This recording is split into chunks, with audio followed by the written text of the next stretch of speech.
Вот он, источник энергии. Бесплатный и бесконечный киловатт. Состав: мотор, генератор, электроника. Ну и редуктор. Отличие. В этом генераторе нет сопротивления, поэтому затраты для его привода не нужны. Работает самостоятельно. Мотор вращает генератор, генератор питает мотор, а электроника контролирует. Вот они, секретные элементы. Вот они. Вставил и все. Стоимость 9 евро. Одного. Стоимость 9 евро. Для сравнения. Атомная электростанция. Одно название уже вранье. Электростанция — это генератор. Ядерный реактор и паровоз, вот этот паровоз, не имеют никакого отношения к электричеству. Тем более Росатом — это слуги дьявола. Они же дают гарантию под названием «без-опасность». То взрывоопасны, они все взрывоопасны.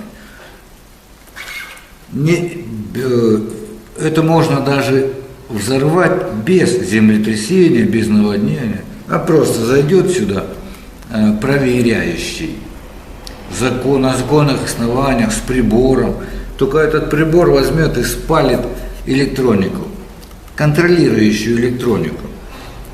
Начнется цепная реакция, бесконтрольная. Температуру увеличивают до 1 000 000 градусов и большой ядерный взрыв. Все. Тем более здесь стоит паровоз прямого включения.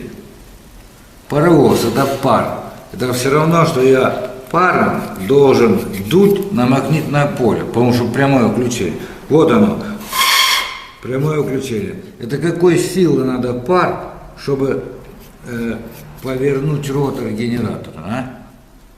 Это не электростанция, это маразм, который распространяют по всей планете корпорация Росатом.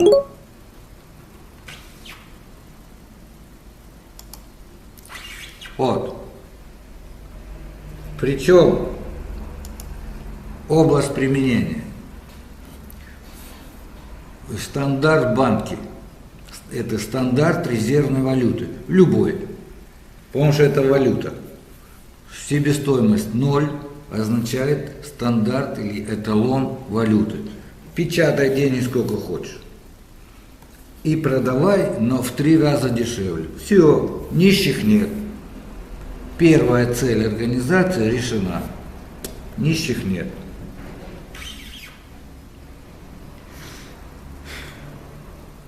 Нищих нет. Так.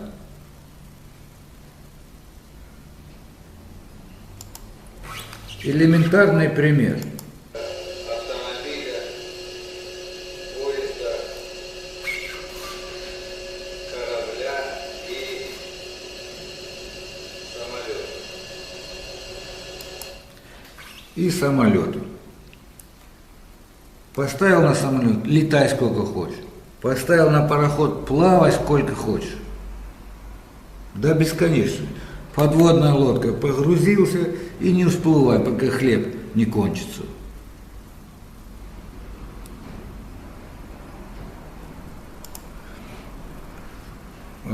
И если бы у вашей организации был вот такой источник, все задачи были бы решены. И причем очень быстро, потому что время изготовления 2 месяца. Стоимость в 1000 раз меньше, чем атомный реактор. Вместе со всем этим барахлом. Все это не нужно, вот это все не нужно. Вода, охлаждение воды, система охлаждения генератора.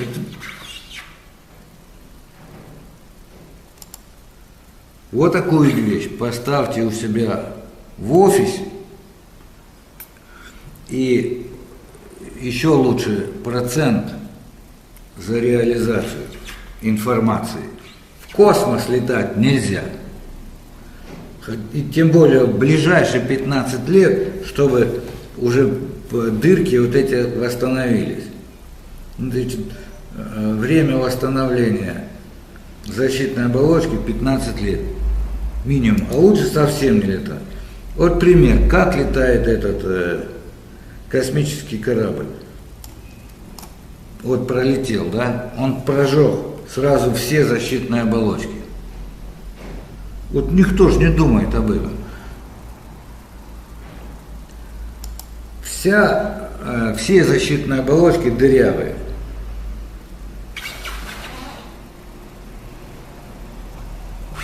Вот пример, да? Я, человек, планета – это одно и то же. Каждая имеет защитные оболочки, 6 штук. 7-я – это термическая. Если они дырявые, пробитые, то сюда будет заходить космическая температура. Вот так. Это уже было.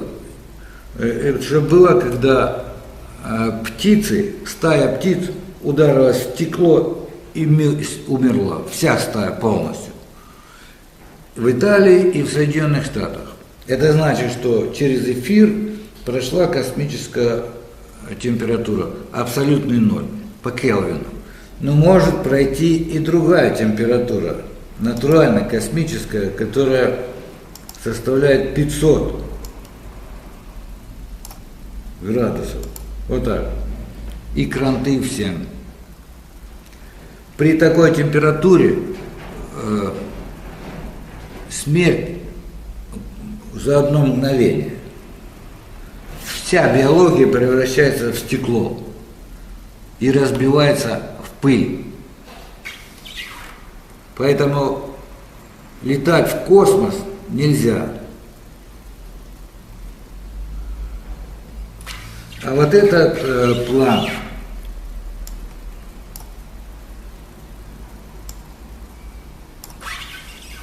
с этого года. Его можно посчитать самостоятельно, потому что вес планеты по отношению к Луне. Вот планета, вот Луна. Вес планеты уменьшается. Каждый день сжигают нефть и уголь. Вот считайте, минус 10 миллионов тонн означает смещение ядра на 34 сантиметра. То есть шансов выжить нет.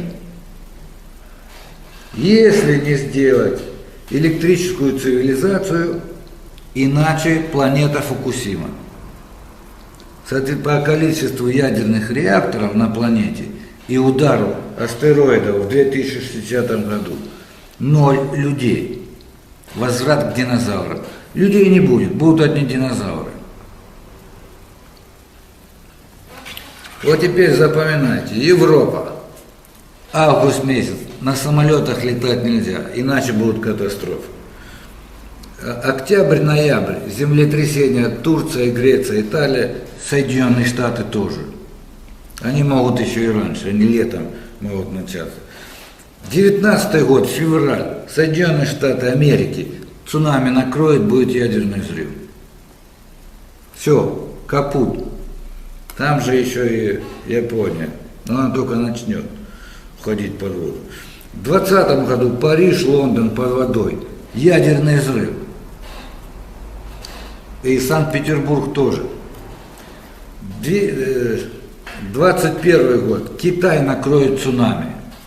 Ядерный взрыв 100%, я уверен, потому что я полностью изучил это Росатом и их проекты, как вроде бы они защищают и гарантируют безопасность реактора. Ничего подобного. Землетрясение разрушит всю их защиту, потом волна накроет и будет ядерный взрыв. Дальше, что будет дальше? Куда пойдут китайцы? Жить негде. Война под вопросом. 2030 и 40 год. Нет воды. А вода – это источник жизни. Короче говоря, к 2043 году на планете останется 1 миллиард людей. Все. Все остальные там всякого будет. А в 2060 году будет удар астероида о планету. Для того, чтобы разрушить все, что настроил человек, особенно гидроэлектростанции. Это то, что перекрывает реки. Но гидроэлектростанции будут разрушаться раньше. Но какие катастрофы последуют? Маленькое землетрясение, маленькое, всего 6 баллов по уровню, по шкале, да? Эта бамба рухнула, вода вышла и затопила еще прибрежные территории. Тем более это уже было начало. А теперь будут масштабные катастрофы. Мало того, что это наводнение, они же еще без света будут, без электричества, без тепла, без ничего, без пищи и без воды. Поэтому вот еще раз обращаюсь ко всем, особенно к женщинам. Женщины, вот я вижу это на протяжении 50 лет, ну уже 58, да. Мужики все одинаковые, у них без царя в голове. Только у него что-то появилось, все, он уже царь и бог. А у женщин нет такого. У них где-то в душе забота идет, забота о других людях. Поэтому вот это для людей. А это не только против людей, а против жизни на планете Земля. Полное уничтожение планеты.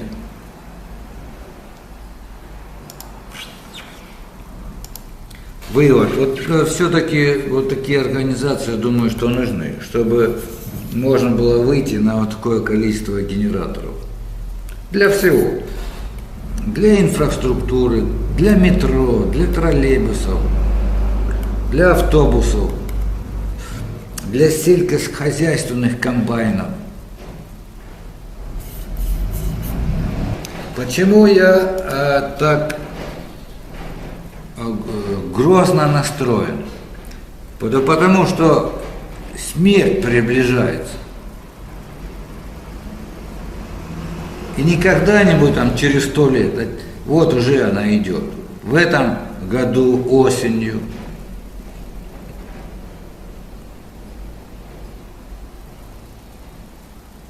Сейчас покажу. Вот она, Америка, да? Красным это землетрясение.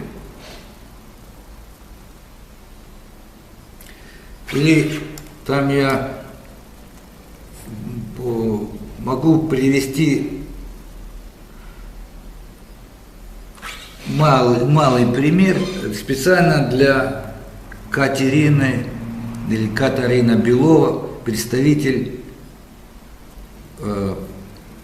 Кипр, Республика Кипр. Значит, осенью вот здесь начинаются большие землетрясения. Не просто начинают, они продолжаются, просто они продолжаются по нарастающей. Количество и мощность их увеличивается, и будет она идти на протяжении 10 лет по всей Турции. Это значит, Турция будет разрушена полностью вся, а здесь Кипр. И она не просто будет разрушена, она в ней проходит 3 разлома. И все направлены в Черное море. А в Черном море сероводород. Это потом, сначала. Из этих расщелин они сначала откроются, потом из них выйдут древние античные вирусы. Эти вирусы уничтожат, может быть, 50% населения, а здесь Кипр. Через Кипр проходит разлом, который тоже даст о себе знать. В этом году первоначально. Может быть, будет 2,5 балла амплитуды землетрясения. Но в следующем здесь будет тоже большое. Хотя землетрясение Кипру пока на разрушение не грозит. А вот главная проблема – это открытый разлом. Если же этот разлом откроется под морем, то сероводород в Черном море взорвется. А сероводорода там находится 90 тысяч кубометров, километров, кубических километров, 90 тысяч. Такой силы взрыв избежать невозможно. Его нужно выкачать, и начинать ее нужно срочно. Выкачивать нужно начинать срочно.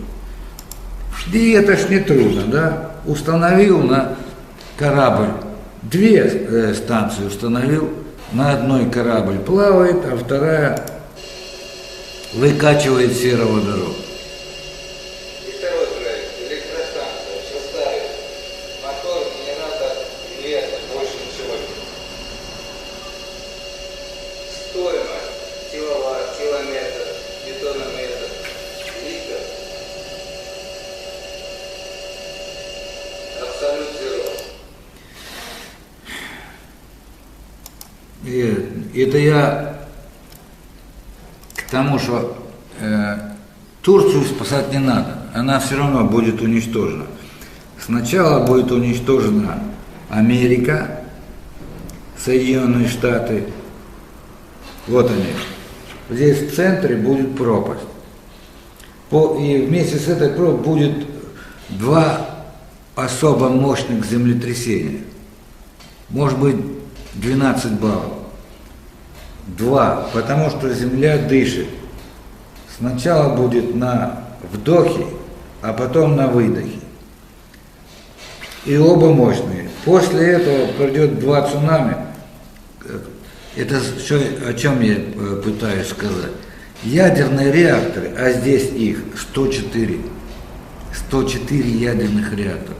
Плюс кладбище ядерных отходов. В штат Вашингтон 70 тысяч тонн ядерных отходов. 2 землетрясения, капут Америки. 2 цунами, с одной стороны, со второй. А вот самое страшное цунами будет после того, как африканская плита уйдет вниз и немножко повернется. Это уже скоро. Упадут вулканы Карибского моря, и цунами будет вышиной до 30 километров. Это люди, которые здесь живут. Шансов нет. Могильник. Второе. Китай. Марианская впадина. Когда закроется впадина, 2021 год. Может и раньше. Вот здесь волна поднимется тоже на 30 километров под давлением 1000 атмосфер. Потом поднимется, потом опустится. Ядерный взрыв 100%. Дальше что будет? Куда будет 1,5 миллиарда людей? Куда они пойдут? Жить-то негде. Кроме того, гора Кайлас, она упадет тоже. По очереди. Вот сначала Италия, потом Турция, потом Кавказ.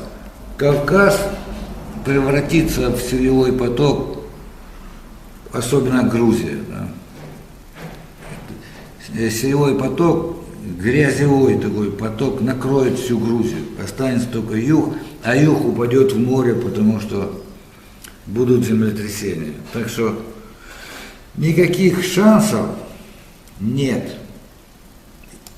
Есть один только вариант, как сохранить жизнь. привлечь все страны. Брексит. Соединенные Штаты не надо, им уже капут. Брексит. За их вложения, финансовые вложения, надо настроить, да, изготовить вот такое количество электростанций, в частности, самодействующие генераторы большой мощности. Вот это такая оптимальная. Больше, чем 1000 мегаватт не надо. В данном случае, если нужно больше, надо поставить 2. Но это уже механизм. Самое главное, что здесь нефть, газ, уголь, ядерное топливо не нужны. Работать самостоятельно, это главное. Потому что при реализации нищих нет. У всех прибыль, у всех, кто участвует в этом проекте, а это план на 7000 лет, минус 2060 год. Это я хочу посмотреть в этом году. Я буду еще жить в этом году. И еще потом позже. Я знаю, сколько я буду жить, поэтому составил именно такой план.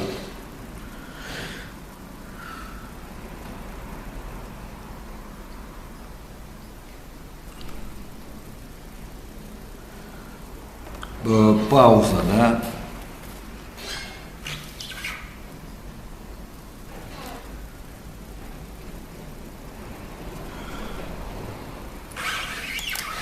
Без комментариев.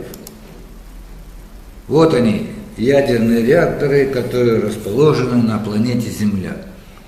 А нынешняя планета уничтожена. Ее уничтожил изначально нефтедоллар. Это когда доллар сняли ограничения. Его начали печатать. 1980 год.